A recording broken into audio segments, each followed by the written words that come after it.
Perfect.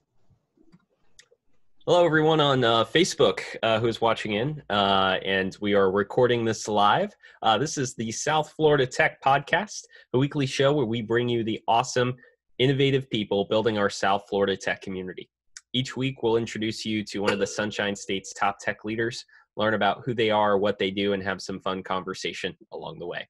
Our podcast is, of course, presented by the Palm Beach Tech Association, a nonprofit dedicated to building South Florida into a tech hub. I'm your host, Joe Russo, the president and CEO of Palm Beach Tech. And I need to first start out by giving a huge shout out to our sponsors, Emerge Americas. Each year, global enterprises, disruptive technology, and elite startups are highlighted at Emerge's premier tech event, Connecting the Americas, held right in Miami Beach. To date, the organization has included companies and people from over 40 countries and featured over 250 speakers from around the world. Emerge is a huge part of building South Florida's tech hub and connecting entrepreneurs, investors, executives, and decision makers. So huge shout out to them, and thank you very much to the team over there for their support. I'm really excited to be joined today by frankly, one of the more accomplished and one of the most forefronted leaders in our tech industry here in South Florida, especially on the startup and in the investor world, Mr. Rhys Williams. He's a fifth-generation South Floridian who received his undergrad from Harvard, where he graduated magna cum laude. He also had a law degree, an MBA, from the University of Florida, where he's also class president. And if that were enough, he also served in our armed forces as a U.S. Army commander of Special Forces Combat Diver Detachment. Basically, he was a Green Beret, and that's if that weren't enough, he has 2 decades of experience in early stage life sciences startups. He co-founded 3 biotech startups from 3 separate institutions of higher learning in Florida. He also co-founded New World Angels in 2003. And that today is still operating. Sarah Lucas from their New Worlds is their COO and is on our board of directors today. Rhys is currently the managing director of FAU Tech Runway, a South Florida hub that serves to accelerate technology development and incubate startup companies. He's also the managing director of the FAU Angel Investor Network and serves as an associate vice president with FAU's Division of Research.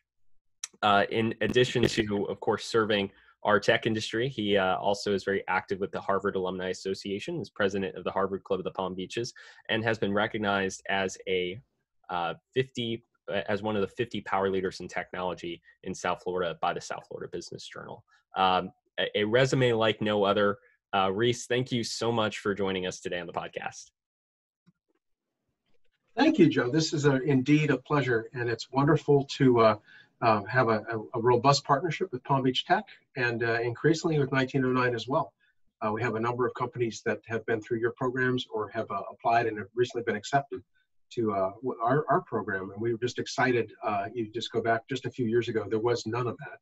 The ecosystem was sparsely populated, but we're getting increasingly well populated and variegated, and it all is a virtuous cycle, and it's exciting. It's an exciting time to support entrepreneurs. It's an exciting time to be a tech investor, and a really awesome time to be an entrepreneur, notwithstanding the public health challenge that we're all going through right now.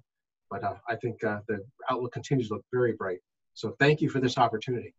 Of course. And I was just joking with Rhys before the podcast started, actually, that, his resume is, it's a wall of bricks. It keeps on getting higher, and it's as strong as it can be because of all of the good work that he's put in over the years.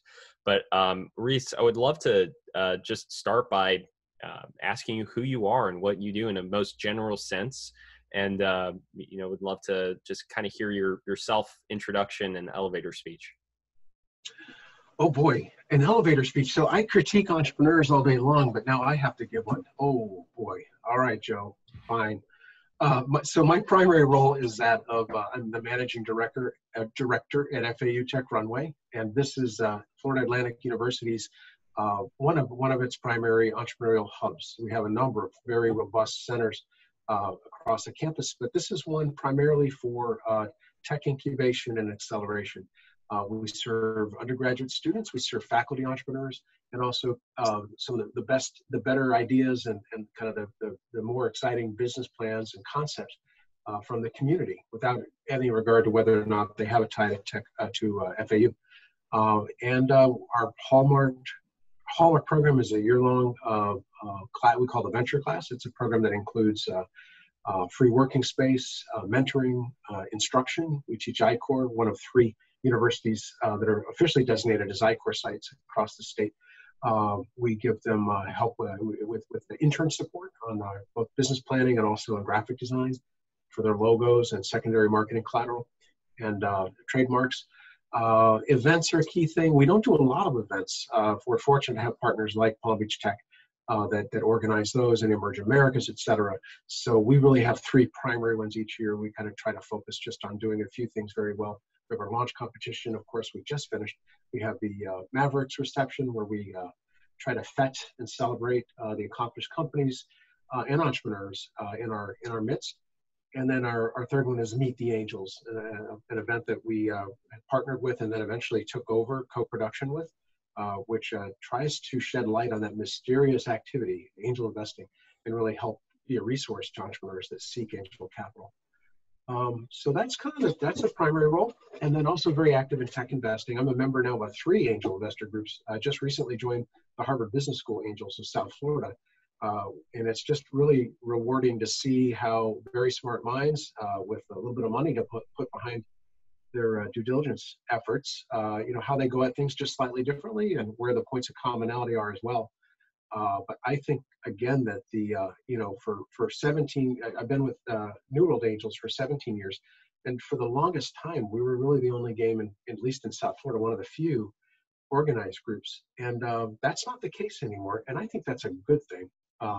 And I just see a lot of overlap, a lot of collaborative work, a little bit of competition. That's okay. There's nothing wrong with that. That keeps everybody sharp.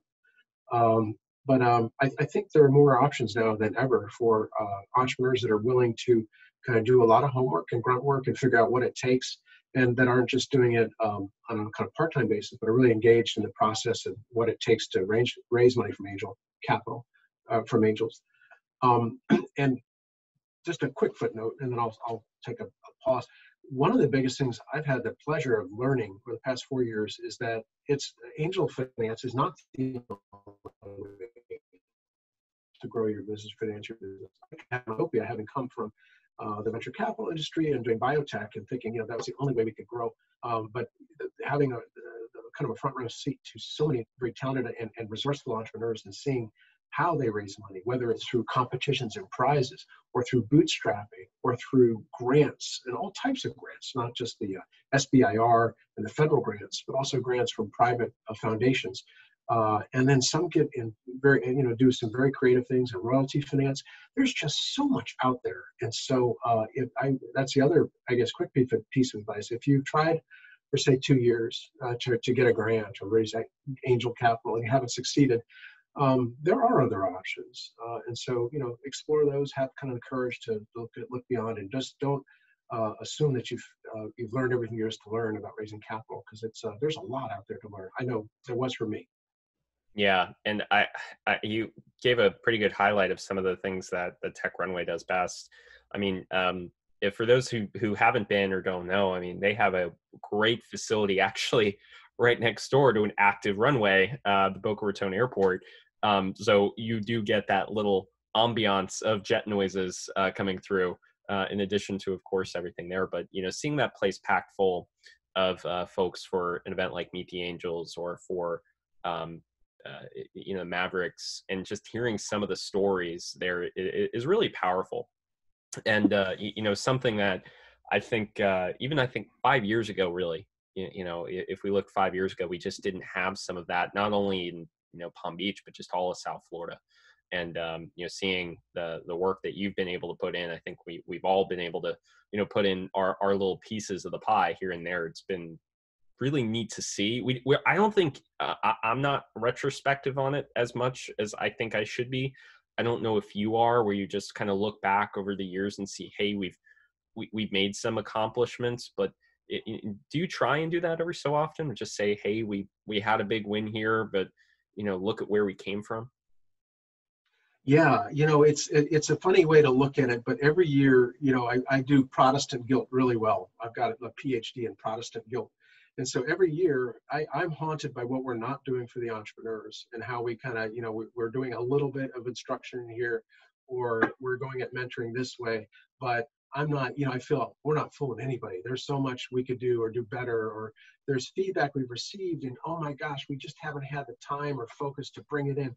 So, I can kind of look back retrospectively on what was keeping me up at night a year ago, 3 years ago, 4 years ago, and where was I kind of like not embarrassed, but just like disappointed that we couldn't do more. And when I look now, like, oh, that's the thing that really I kind of like really bothered me, that God, I wish we could do this, or we can include this block of instruction, or get access for entrepreneurs to this event for low cost, and one by one, team effort through a lot of patience and through some mistakes as well, and hopefully learning from them. In most cases we've tried, little by little, those boxes get checked. And so, now the flip side, Joe, is because I think you're one of the particularly accomplished at this, the ball is always moving and the bar is always being raised, and everyone's getting better, and that it's easy now to source great content and great programs, or easier anyway.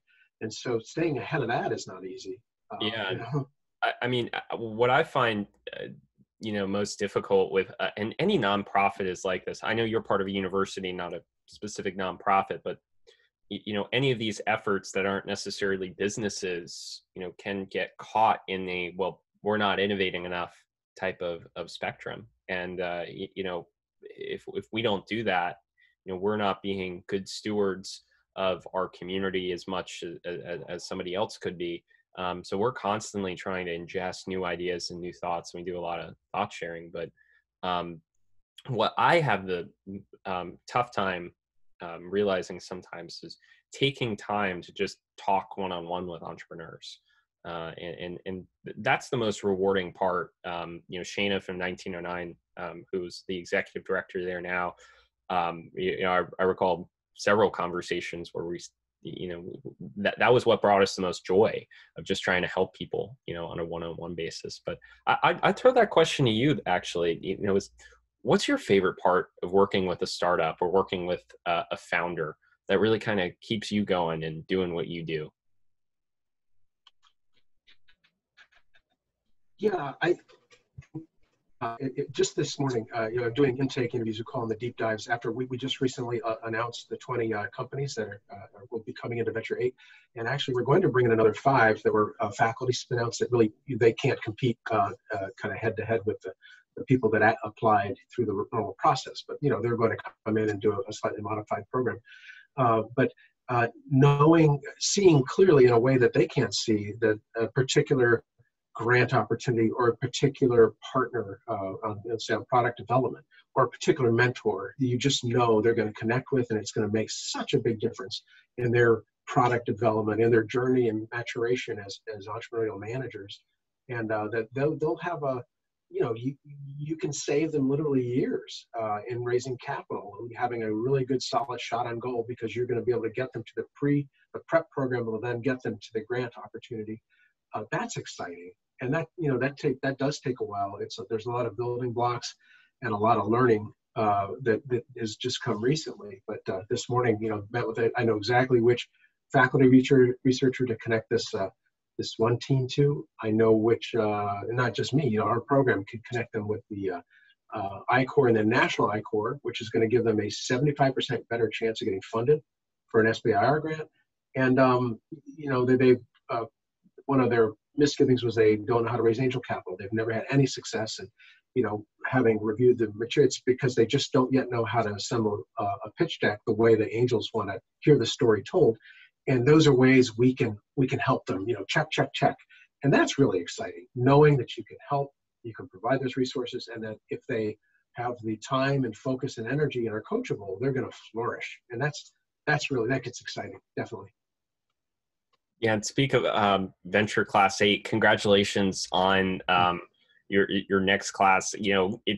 It's kind of weird, thinking through. There's been 8 different cohorts so far, and all of the different folks that have come through it. I mean, you take one of the first, Jan Bednar, from Shipmonk, and seeing, the fact that he's got operations everywhere now. I was really happy to see a fellow, I know, Matt Meadows, who came to some of the first Palm Beach Tech stuff we've ever done, and seeing his involvement over the years. But I imagine there's a lot of joy in just going into announcing the class, and you've obviously had to pivot a lot to this year because of our circumstances with COVID. But with that, what are you looking forward to most in this class? I mean, I know some of the things you're having to do are probably a little bit different, but is there a few companies that have really excited you? Is there a certain thing you're planning on doing that might be new that you haven't done before that's really kind of getting you excited with this group? Yeah, absolutely. I'm so glad you asked that. I've literally had to think through, and you talk about serendipity. We meet companies and entrepreneurs throughout the year and encourage them to apply and hope they apply, and many do, some don't. But what's been great is, I mentioned before, I think the referral streams, getting them from Broward College's phenomenally strong program, getting them from 1909 applicants. And folks that they'll drop your name, Joe, and say, "Hey, Joe said I should apply." So that's really nice. That means that everyone is helping to bring a significant amount of quality forward. We had the highest number of applications we've ever had, and the best quality we've ever had. Such to the extent I actually have to make some phone calls later today to tell a couple, probably about 8 entrepreneurs, "I'm so sorry we didn't have a slot this class. It wasn't because of quality. You met the benchmark. So we'd like you to stay involved with other programs in the community and stay involved with some of the other programs at FAUs, just so we can remain engaged and have a front row seat for you in next year's class." That's really encouraging and exciting. It's also the hard part of the job, because it's hard making those decisions. We did have an expert judges panel of us. We had our mentors pre-score, but they're not allowed to judge. But our judges, we had 17 judges from industry and corporate and donors and professors and support professionals. So there's a good, robust mix. There was pretty good consensus. The scores, we scored them 3 different ways. They had the judges filled out 3 different scorecards. So what emerged, I feel really good about. And what's neat, a couple things. We have 2 therapeutics companies, which aligns nicely with some, when we can align with entrepreneurs who are bringing forward with FAU's strengths and areas of emphasis and research excellence, that's when we can actually take it one level further. So therapeutics companies, we're going to be able to do a lot for them up in Jupiter with the Jupiter Life Science Initiative and Scripps and Max Planck. And we now have access to 8 wet labs that we're going to help co-manage so that we can actually help biotech therapeutic companies get access to wet lab space and build hopefully the next billion-dollar molecule. We had 3 marine companies this time. That's a big interest area for me personally, and certainly FAU has one of the 10 strongest programs globally in marine engineering, ocean engineering, marine renewable energy, anything related to ocean, for obvious reasons, but it goes way back to the 60s. And but we've had trouble getting viable projects in the door at Tech Runway. We have 3 this class, so that's exciting. I'm hoping that a cluster starts to emerge there, along with some other initiatives. Yeah. Yeah. Well, speaking yeah, go ahead. There was one company, we all know Joe Cardenas from Aquaco, marine company. I remember him. He had this crazy idea when I met him as a banker to start a fish farm, and I'm like, okay. And I just received last week, I received my first order of fish from his fish farm. He went through FAU Tech Runway a couple of years ago. And there was just that odd moment of like, man, I'm proud of you. That's awesome. You had a dream, you succeeded. And then, Tech Runway helped him out with that. And, all things came to fruition for him. So that's special. It's a little different than I think most of the tech ideas that I think are most kind of accompanied with the term startup, but every once in a while you see something come to fruition that's a little bit more there and tangible, and that was pretty neat to see. Yeah, Joe is such a class act. He he'll probably never let on. What a struggle. He had so many obstacles to overcome, and he made it look easy with grace and class. And even when he was let down or disappointed, he never got bitter. And he look at him. I mean, wow. I agree with you, Joe. It just kind of like, it's great when the good guys win. Yeah. I'd like to say too, just real quick. If you're involved in entrepreneurial support or professional services, or if you're an investor, or if you're a coach, or whatever, I believe going with your gut's really important. There are 1,000 reasons not to support a project like Aquaco. It's too long. It's not the right species. Joe doesn't have the industry background, but a number of us said, this is the right thing. It makes so much sense, and Joe's going to get it done or die trying. And we need to build this. We need to throw this stone on the path, and hopefully it takes root and others can build from it. So I suspect, at least in the investor community, groupthink tends to hold sway far much more frequently than it really should.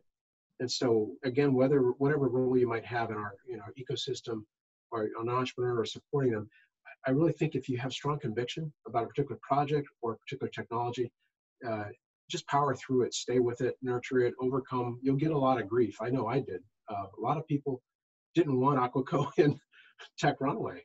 And thank God, a group of us felt very strongly that this is a great idea and this is a great entrepreneur. We don't care how early it is. We're going to support it. Go into investors for a minute. I know most of your background in the last couple decades is from an investor standpoint.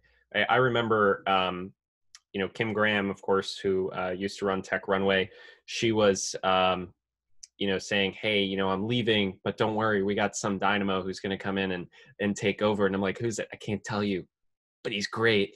And the connection there.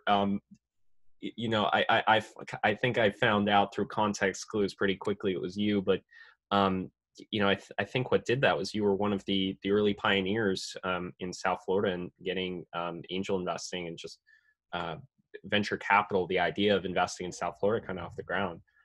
Between New World Angels and now the Angel Investor Network, what is it like as an investor, and what have you learned from those experiences through those respective efforts?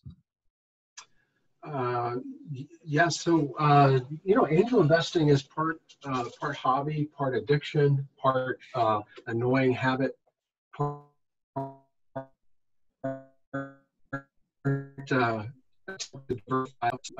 partly to challenge yourself and your colleagues if you co-invest, which is, I think, the best way to do it as a collaborative effort with other investors in a group, an organized group. It's all those things. It's not easy, and it is time consuming, but again, it does become a passion and an addiction because you're making bets, you're making technology bets, you're betting on probability of commercialization. Will the marketing plan and the distribution plan and the pricing all come together? And one nice thing, if you buy a mutual fund or a listed stock or an ETF, your money is probably going to the last owner of that security. It's not going to actually help the company. I mean, you're probably helping the company by raising the price, hopefully, but you're not really moving the needle. But when you're an angel investor, the use of proceeds, it's going to build a product or to pay the entrepreneur or to, pay for the patent filing. So you are, although ultimately you're trying to make money, you are also directly contributing to economic development. And even if the company's not successful, it does build. The entrepreneur, frequently we back entrepreneurs, not companies. The entrepreneur will learn from that, and everyone hired in the company learns. And sometimes companies get repurposed, or the IP may be repurposed in the next generation of the company. So there's that aspect to it. And it's just fun. It's a challenge. You got, sometimes you got to amass money. You got 60 eyes on a project, and you're trying to figure out what's the consensus opinion and who can help and how do we help without, being counterproductive to the entrepreneur and all that. But it's a really interesting, robust, non-scientific, mostly art, partly science activity. That is a really good way of describing it. Angel investing, mostly art, partly science. and I have to assume it puts you on the forefront of a lot of fun conversations, with a lot of really unique founders too. Um, I just say it's really fun too if you stay with it. There's plenty of times where, particularly in South Florida, or in Florida, because most of my investing has been only Florida based with colleagues. There have been times when you want to throw the towel in. You're like, not seeing the returns. I've been doing this a long time. This has taken a lot of my time. But thank God, now we've had 4 exits. We have a couple other companies that are looking really strong. And that's just so rewarding. It just feels so great to see entrepreneurs succeed and to get some payback for the time you've put in and the risk you've taken, and to inspire other angels and other entrepreneurs too. That's all important work. And it's, but it's a labor of love that takes a lot of time and a lot of money. So well, pull this back for a second with me. We only have, I think, five more minutes to go here. When you go home at the end of the day, how would your family describe what you do? If I had to ask them, what does Rhys do, or what does Dad do for work? How would they describe your work, and as crazy a question that might be to them? I don't think they know. I don't think they know what I do. They always, it's like something kind of like Shark Tank. That's what they, But, my particular job isn't, the funnest job in the world is probably that of being an entrepreneur in residence, right? Or being like Sarah Lucas running an angel group. Those are really fun. I think you get most of the fun. And, I'm partly fundraiser. I work with our advisory board, which is like trustees.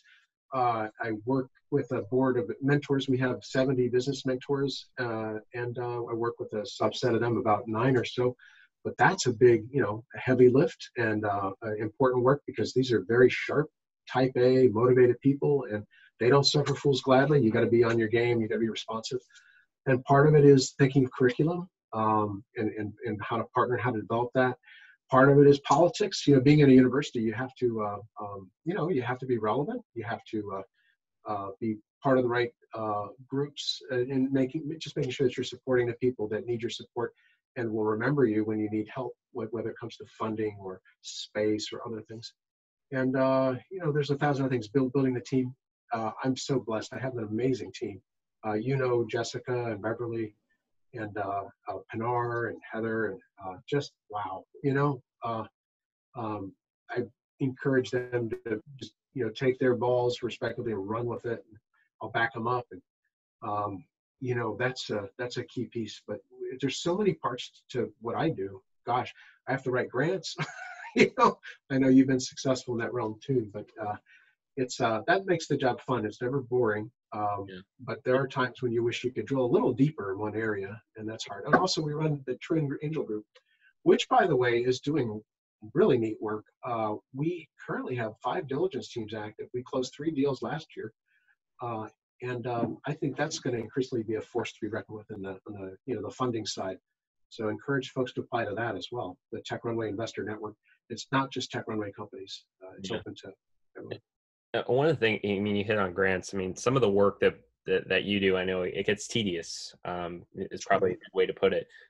There's always gold at the end of the rainbow, but sometimes it gets a little difficult of a road to get there. Either to be, internally working through the university processes, or trying to create the infrastructures. And the one thing I've always noted that is good quality with you, and I don't know if this is a professional, personal quality, but you have really good dad jokes. So I imagine you're really keeping things light, either at the office or at home, and that's and from a leadership capacity, it's important, I think, not to always take ourselves too seriously. Yeah.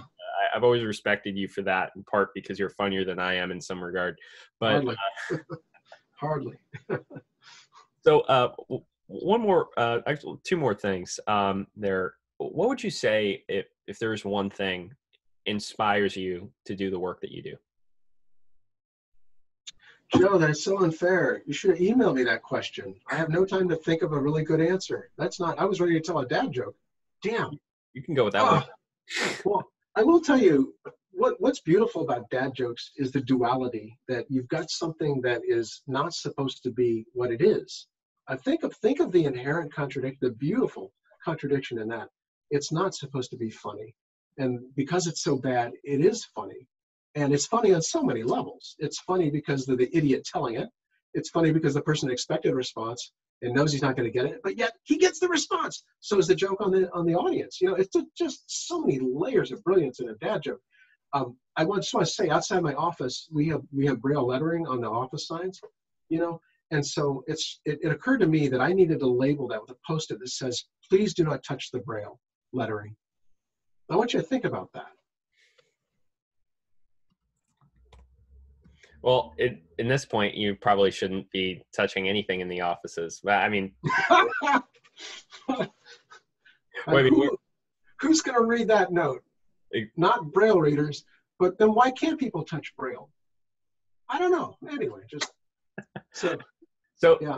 Last bit, because we're out of time, and I want to hold this up either more. But what is your call to action for folks in the South Florida tech community? Anybody who's listening to this podcast or watching it, what's one thing that they can do for our tech industry and for the startups in our community? I don't know why this jumps out right now, but I'll just say, it takes so many people with so many skills and so many perspectives to build a robust ecosystem. And some people are great connectors, and some people are great event organizers and people gatherers and storytellers. And that is wonderful, and that's critical. Other people are really good at just eyes down, nose to the grindstone, grinding it out, building awesome companies, or just all I do is advise, or all I do is write patents or whatever. And some people don't know where they fit, or they're not sure what they should be doing.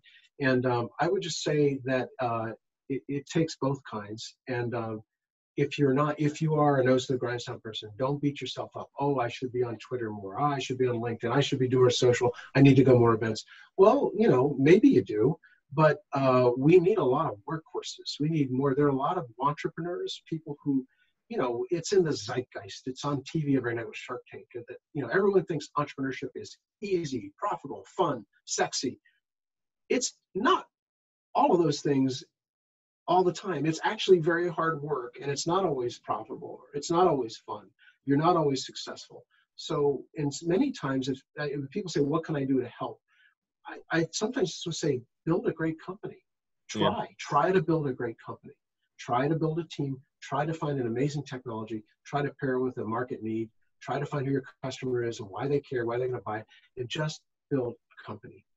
And not everybody is cut out for that, but some people, I think, feel that they should be marketing or connectors or do other, build the ecosystem, when really their biggest gift and their biggest skill is to build a company. And they should, I think, focus is really key, and I think they should take some confidence in that and just go down that path, and don't worry that they're not going to every meeting or they're not on every committee. Just thought I'd share that. Can I answer? Do I have like 30 seconds? Sure. Yeah. Okay. You asked me what motivates, drives me. Well, I went to public school K through 12 in Broward County, and I'm a 5th generation Floridian. My kids are 6th, and I having lived up north and been in the military and traveled, all over, I recognize Florida as a special place. It has its own unique strengths. I also see what it's not, or at least what it's not yet. And so I think just the ability to write one page or a sentence in a paragraph to help to contribute to make us world class. And we're becoming that so quickly. And a lot of it's because of really amazing people from other parts of the world, other parts of the country that are relocated here and calling it home now. But it's also that a lot of our native sons and daughters are staying here or coming back here. And we're proud of it. And we know we're not Silicon Valley. We know we're not New York or Austin, but we're willing to build it in our own way. And looking for kind of like a goal on the horizon that look different, like this, and we're okay with that. But I think that's that's what motivates me. Yeah, I mean, I'm from here too. I'm just first generation myself. My family's all from New Jersey, but so's my wife. But building something we can be proud of here, that's what speaks to me. With that, Rhys, thank you so much for joining the podcast today.